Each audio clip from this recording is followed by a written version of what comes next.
There's this myth that goes around, and the myth is that nothing else matters as long as we love one another, that we will find our level, that once I'm sure the person loves me and I equally love the person, everything is settled, we can go ahead with our lives, we can make things happen, we can adjust things. Nothing can be further from the truth. One of the most commonly used but least understood word in this world of ours is the word love. It's so commonly used, but it's one of the least understood words. Naturally you tend to get attracted to something before you gravitate in that direction. But what you get attracted to that makes you gravitate in that direction is the container. Whether it's a good or a product displayed at ShopRite, or whether it's a human being you saw with everything you think you needed intact, what you get attracted to is first the container, not the content. But if you've shopped on impulse before, you would agree with me that not everything that seems attractive on the outside is actually attractive. Because eventually you would discover that you're not going to eat the container. It's the content you would eat. You're not going to eat the container. The container is just to project the content. The container is just to project the content. But the fact that the product is well projected doesn't mean that the product is good. And I wrote here, I said, it is true that you might not be able to marry a perfect person, because there's no perfect person on earth. But you have the right to decide the kind of imperfection you want to live with. You should be able to decide that, okay, this is the type of imperfection I want to live with. I don't want surprises. It's amazing that when they are considering people for a particular vacancy in the office, they ask for qualifications. And they might be looking for like 50 people and 5,000 people will surface. And all of them will claim they have qualifications. And it's true, they have qualifications. But when the qualifications they claim they have is subjected to scrutiny, then you see people start falling by the wayside until they get the particular number they need. So if there are qualifications required for mundane jobs, even to say they want a cleaner, they will say SSCE or primary school living certificate. So if for mundane things qualifications are required, then I want to believe that for love life there should be certain qualifications. Even the Bible stated qualifications for love to happen. Proverbs chapter 18 verse 22, talking about the standard for getting a wife. The Bible said the qualification is that she should be good.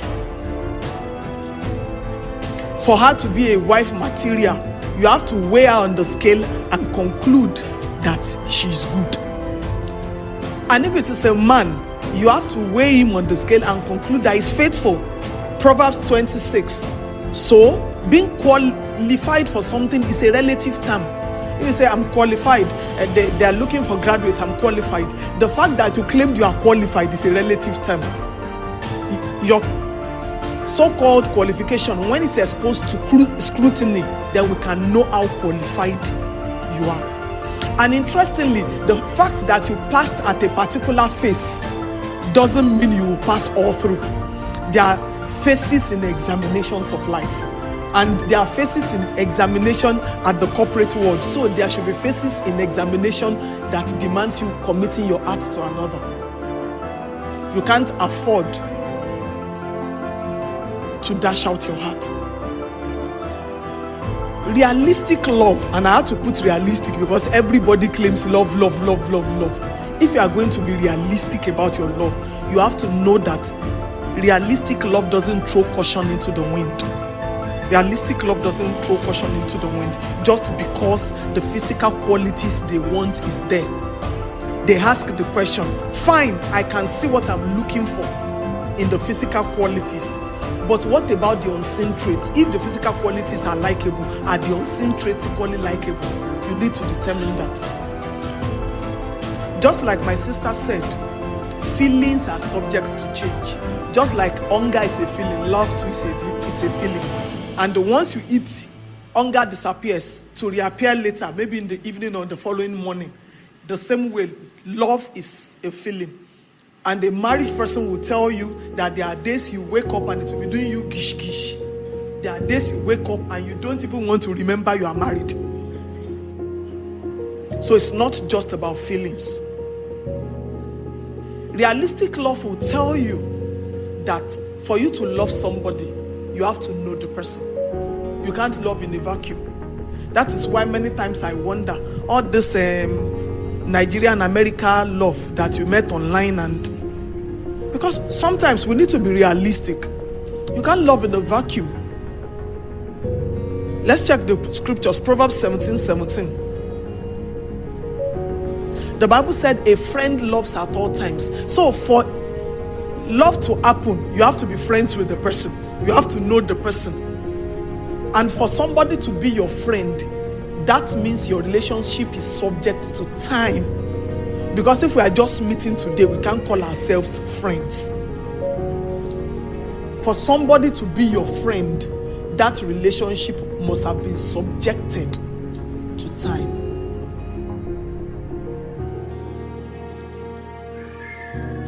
Getting a partner is not about molding somebody or trying to shape somebody into what you want.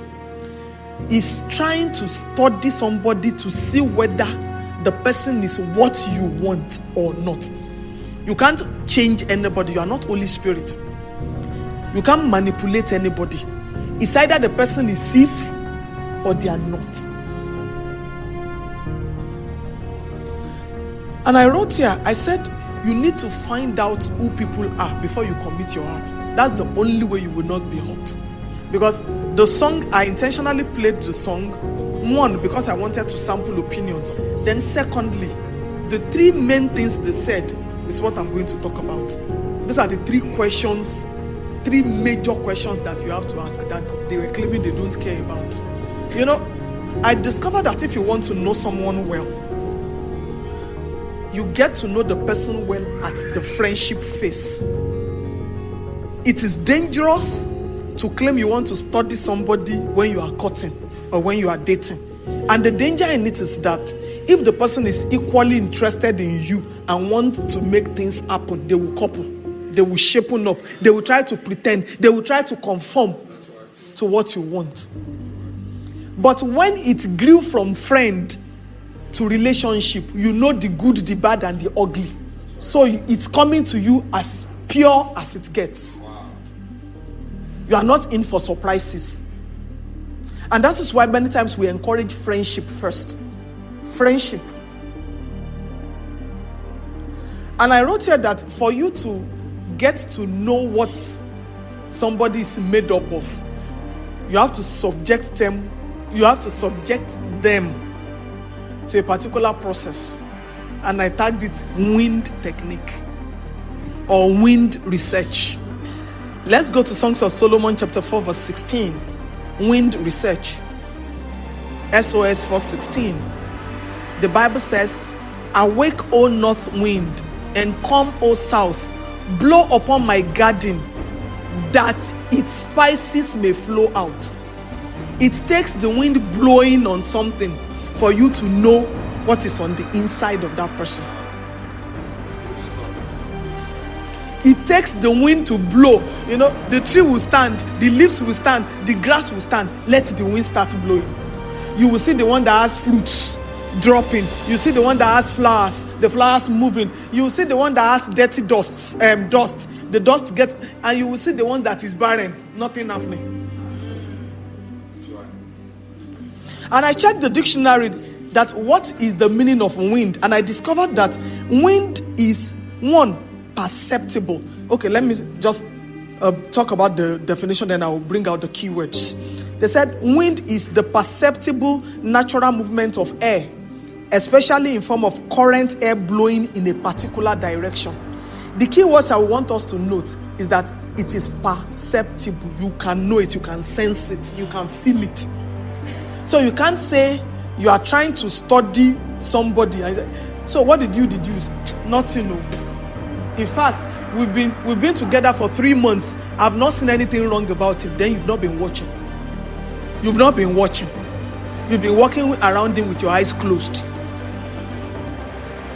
If you are walking around the person with your eyes open, you can't be around somebody for 3 straight months and say you've not noticed any flaw. It's not possible. So not only is it perceptible, it is natural. The best way to get somebody to show their true color is to approach them as naturally as possible. That is what makes them let down their guard. Let them feel as free as possible around you. Don't let them know that they are under any examination. Don't let them know that you are watching them. Don't let them know that certain deductions are being made. Oh, you have the intention of dating them if things turn out well, but now, before you ask them out or propose to them or whatever you call it in this generation now, at least hang around them as if she's just one of those ladies in church, and let them show you who they are naturally. Not that they are forming, not that they are trying to align. See them in their true state. In biology, they will say habitat, where you grow, where you live naturally. Then they said the hair is blowing in a particular direction. If this is the direction you are going, the effort you are making to get certain information should be going in this direction. Not that you are expecting response from this direction, but you are putting effort into this direction. Some people will be claiming they are engaged to this person, but they are more seen with this person. You know more about another person's life than the life of your own partner. And you are claiming to be in relationship. The 3 major questions this guy spoke about that is important, is sine qua non to any relationship or marriage that will survive, is number 1, who are you? They said they don't care who they are, they will soon care. Who are you? Number 2, where are you from? Number 3, what did you do? Question 1, who are you, is the question of character. The question of character, the question of value. Question 2, where you are from, is the question of your roots, your genealogy. Question 3, what did you do, is the question of your past or the question of your history. You can't merge with somebody and merge successfully if you don't have an idea of who they are, where they are from, and what they did. What they did, because it's past. Their history, their past. What we look like is the container. Who we are is the content. And I wrote here that we shouldn't get carried away by the fact that I'm talking about who we are now. You shouldn't get carried away by the fact that somebody is rich. You shouldn't get carried away by the fact that the person is in church, working in church. You shouldn't get carried away by the fact that the person comes from a godly family or a God-fearing family. You shouldn't get carried away by the fact that the person in question has siblings who are godly. You say, he definitely is a good guy. Can't you see Tokpe? Can't you see this one? That all the brothers are born again. They are, so he too definitely. It doesn't work like that. The father is a pastor. The mother, in fact, they grew up inside church. It doesn't work like that. There is an interesting Yoruba saying that they say that the person whose house is closest to church are the ones whose heart is farthest from God.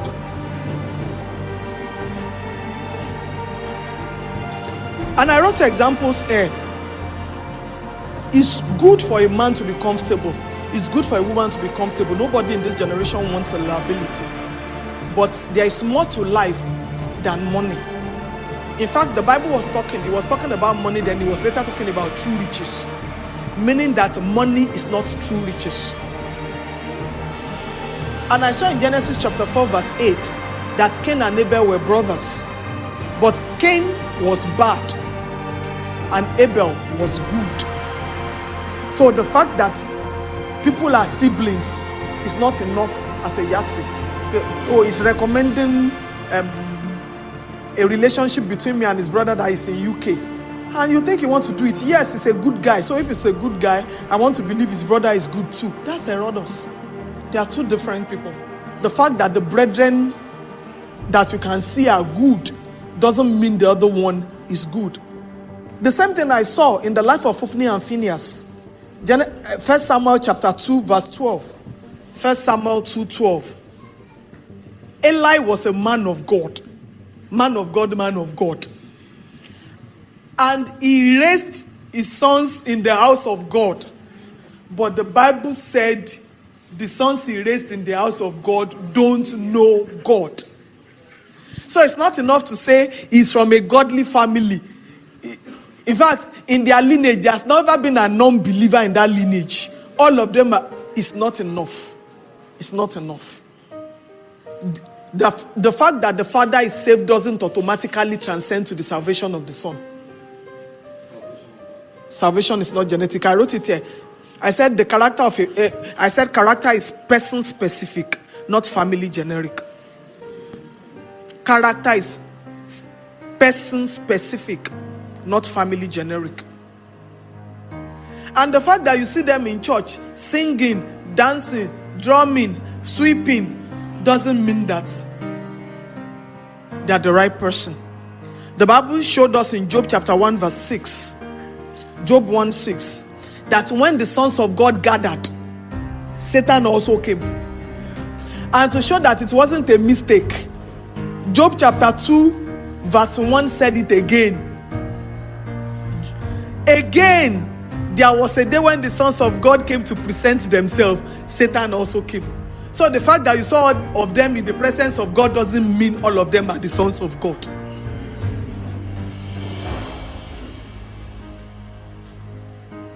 So it's possible to come to the presence of God and still meet Satan worshiping.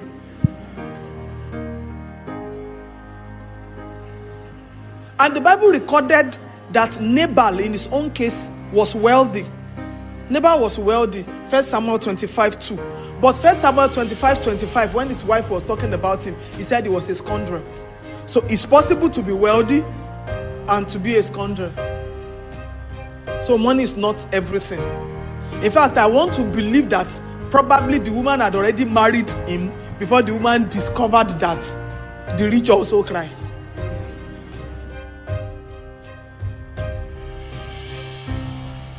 The Bible spoke about Joseph. Joseph was in a land where he was not known. And the Bible said Joseph was handsome. The Bible also reported that the house where Joseph was working, his boss doesn't even care about what happens in the house, save for what he eats. And the Bible spoke about the woman of the house having her eyes on Joseph. Interestingly, Joseph did not refuse the woman because the woman was ugly. He did not say the woman was ugly. He refused the woman because he said he doesn't want to commit that great offense and sin against God. He refused the woman because of his value. And it's high time when people come into our space, because I believe that it's a sign of immaturity for somebody to be hanging around you for over 3, 4, 5 months, and the person will pop up a relational question in your direction and you'll be sounding shocked. Because if somebody is really interested in you, they would have acted in one way or the other to suggest it. Naturally, before a car parks, the car will trafficate. Oh, I'm parking to the left side of the road. I'm parking to the right side of the road. So when somebody is within your space, whether they are trafficating verbally or trafficating via their action, there will be this traffication that will make you suspect that sooner or later this person is coming to park. But you can now decide that you want to place a no parking sign in front of your house, and you can decide that, okay, you are welcome to park. But But one of the things you are supposed to decide before the time when they would come to the point of parking is that you would have judged their character and the values they owed dear to themselves to decide whether you will allow them park or you will place a no parking signal. We belong to a lineage here where, well, let me speak for myself and my husband. We belong to a lineage where we believe that it's immaturity for somebody to come ask you out and you say, I want to go and pray. Give me 6 months. Is God deaf? What are you praying for 6 months? What are you praying for 3 months? Before the person opens his mouth to talk, you should have decided whether you are a parking zone for the person's love or a no parking zone, based on what you've concluded from your deductions of his character, integrity, and values, such that when the person is dumping his proposal, before he gets cold, you are giving the reply. So, watch. There's one. Let me give you one of the styles my husband used. When you come to my husband's presence and you are telling him about a lady or a guy, the first thing my husband will say is, "What's the person's name?" My husband goes on the social media. You will be on the Facebook or on the WhatsApp or on the Instagram or something. The real you, the Bible said, out of the abundance of the heart, the mouth speaketh. What you are speaking on the social media is the real you, one. Then two, your friends can be traced from you. So by the time one is clicking onto the kind of friends, when you say, oh, St. Bottles Cathedral, okay. You will know. By the time you click, oh, these are his friends. By the time you click the first, the second, the third, the fourth, you can make certain deductions. It's not enough to say, oh, it's his friends that are drinking. He's not drinking. The Bible said, he that walks with the wise shall be wise. And the company of fools shall be destroyed. It's just a matter of time. If it's the only one that is not drinking among them, it's just a matter of time. So you have to care about who they are. Because once you join them, the Bible said the two shall become one. So whoever they are, you take that identity. So you have to be sure that the identity you want to take is the identity of the person you are joining yourself to. The next question is where you are from. Is the question of your root or the question of your lineage? And where you are from is categorized into two: biological roots, spiritual roots. Biological roots, spiritual roots. I discovered something interesting in the story of the servant of Abraham that went to search for a wife for his master's son. And what I discovered is that the fact that somebody passed the first series of tests you set for them doesn't mean they are the one. Until they pass all the exams or all the tests, don't conclude. Don't conclude. Let's open to Genesis chapter 24 verse 2. We'll read verse 2 to 4. Genesis 24, 2.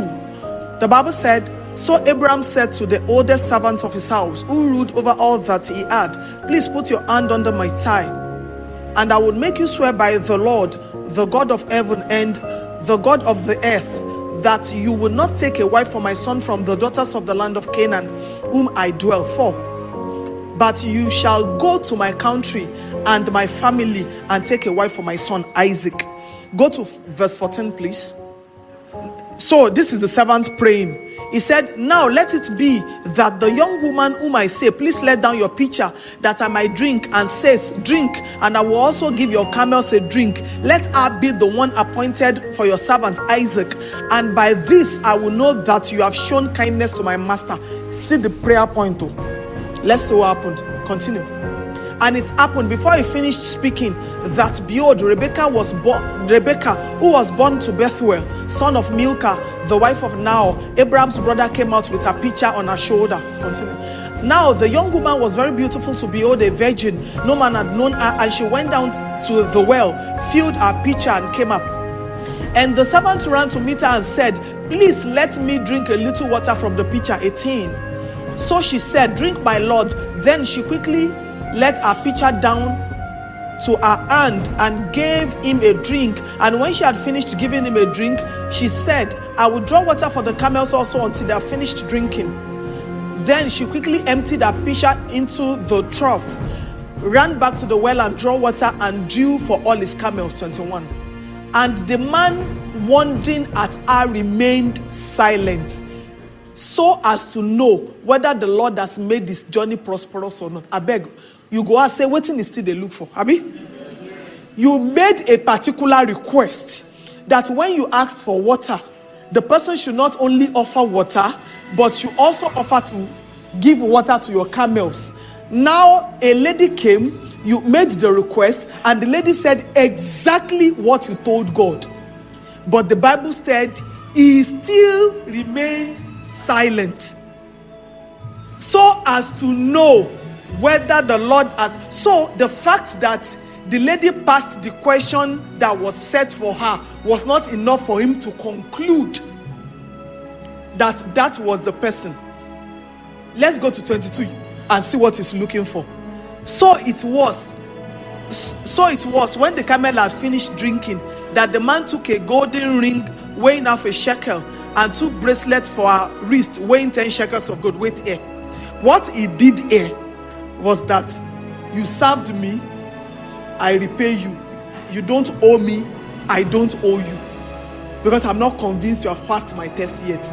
Let's now see the conviction is looking for. 23. He said, whose daughter? The question of root. So I know you have good character. I know you have values. Values like values of hard work. We have seen it. But where is your root? Ooh. Let's now see what happened in verse 53 so that you will know that he was actually holding back until he was sure that the root was right. Then, after he had gotten to their house and he had discovered that, okay, this is the right root, the Bible now said he now brought out jewelry of gold, of silver, clothing, and gave them to Rebekah and gave precious things to her brother and her mother. Why is the question of root very important? The question of root is very important because the root feeds the stem, the leaves, and determine the fruit. The nutrient is absorbed by the root, and the nutrient that the root absorbs is what is fed to the stems, the branches, the leaves, the flowers, then the fruit. So the root determines the fruit. So you want to know, you don't want any surprises. You want to know where you are going. You want to know what is obtainable in that family. You want to know what is obtainable in that lineage. For every state, for every tribe, there is a strong man. You want to know the kind of strong man that is peculiar to that place and decide that, okay, is this what I want to contend with? Am I able to contend with this? And interestingly, I noticed that for God to use people too, God will first trace their root. Even for Jesus, the Savior, the ministry did not begin until the root of Jesus was traced. The first thing that happened in the New Testament, Matthew chapter 1 verse 1, is about the genealogy of Christ. Then they started from Abraham to this one, to this one, to this one, to this one, to this one. Because it matters. It matters. Fine, we are new creation. All things are passed away. All things have become new. It's true. But there are certain things that needs to be confronted and dealt with. Otherwise, they will rear their ugly head back into one's life. And you can't confront it if you don't know it. You can't confront it if you don't know it.